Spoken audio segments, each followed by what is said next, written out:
Ladies and gentlemen, mesdames et messieurs, at this time, please join me in welcoming the Lieutenant Governor of Ontario, the Honourable David C. Onley, accompanied by our friend Ms. Uzma Khan.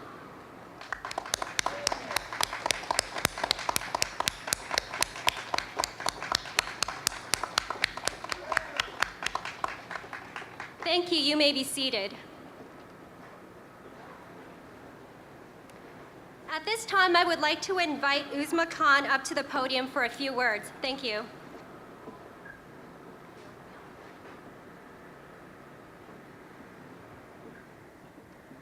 Thank you, everyone. We hope you've been enjoying the evening so far with the fabulous performers that we've had. We have quite the evening planned for you with further performers, but today, right now, we have a few very special guest speakers, and I have the pleasure of introducing our first speaker for this evening. Without any further ado, I'd like to introduce, ladies and gentlemen, the Honourable David C. Onley, Lieutenant Governor of Ontario. Thanks very much.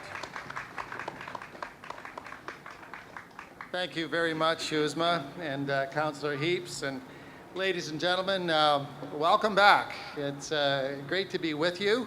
I was here 1 year ago. Actually, it was on July 17th, and it just happened to be 7 days after the announcement was made that I was to be the next Lieutenant Governor of Ontario. So this event has a special meaning for me, as it was effectively the very first event I attended in my capacity, at that point almost as Lieutenant Governor.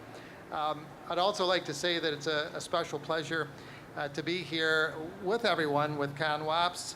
Of course, Uzma needs no real introduction to most of you, but it's been my great pleasure over the past number of years to work with Uzma on a whole variety of projects throughout the city of Toronto as it pertains to people with disabilities, both the founding session really of the Student Association itself, then after that working with Uzma on the advisory council that was established by the province for the Accessibility for Ontarians with Disabilities Act. And so over the years, I've gotten to know Uzma, and it's been such a privilege to work with you, Uzma, and continue to follow the process and the progress of CanWAPS. Well, the reason I'm so pleased to be here in my capacity as Lieutenant Governor is because, like many people in this audience, when I was a child and first came down with polio, I learned really at that point to never hesitate to dream big dreams. But I also realized, given the situation that I faced, that dreams are not enough, that you had to work hard to achieve those dreams. But I also learned that because I had a disability, in some instances, no amount of work was enough, unless there were opportunities to enable you to achieve your full potential. You know, it's like saying there's no point in training to become an astronaut if there's no space program. There's no point in dreaming of becoming a writer if there are no books or no libraries. And there really is no point in working hard throughout your school career with the aim of becoming a doctor or a teacher or an athlete or an artist or a Toronto councillor for that matter, if the post-secondary facilities you need to study or train at are simply not accessible.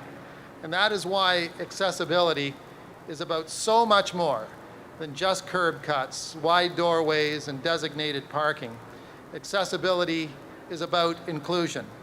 It's about acknowledging that people with disabilities have as much to contribute to society as able-bodied people. But thank you.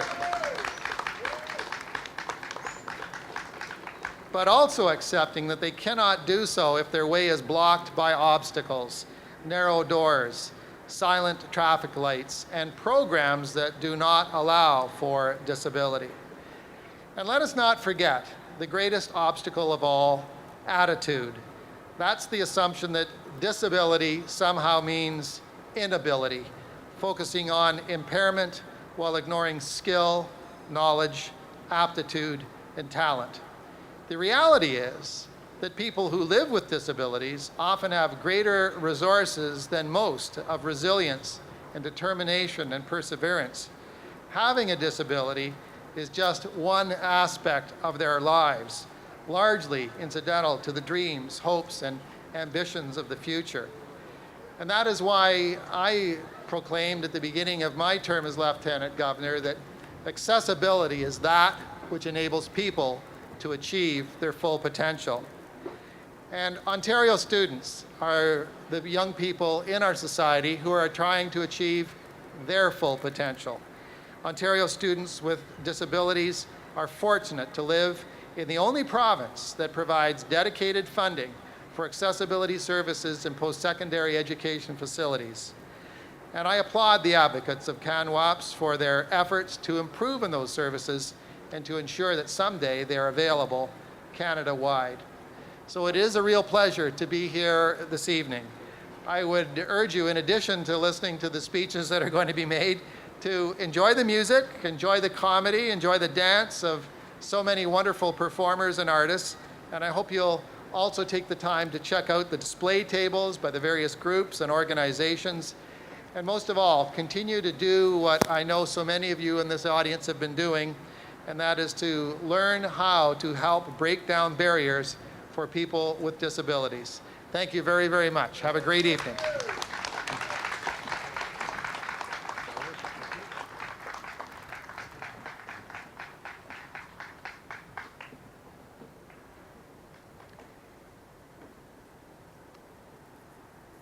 Thank you, Your Honor. In recognition of this being the 5th annual Disability Pride celebration in Toronto, and the attitudes of being proud about who we are as people with disabilities and the broader community in general, in efforts that have been made to increase accessibility and inclusion for people with disabilities and the barriers that people with disabilities have overcome, recognizing that we still have a long, long way to go, I would like to present this 5th annual Simply People Disability Celebration plaque to His Honor, David C. Onley, Lieutenant Governor of Ontario, for all the hard work that he has put forth over the many years with respect to raising awareness and the removal of barriers that people with disabilities face. And I know personally that he will His Honor will continue to do that in his role as Lieutenant Governor of Ontario over the next several years. Thank you. Thank you very much, Isma. That is beautiful. Thank you very kindly.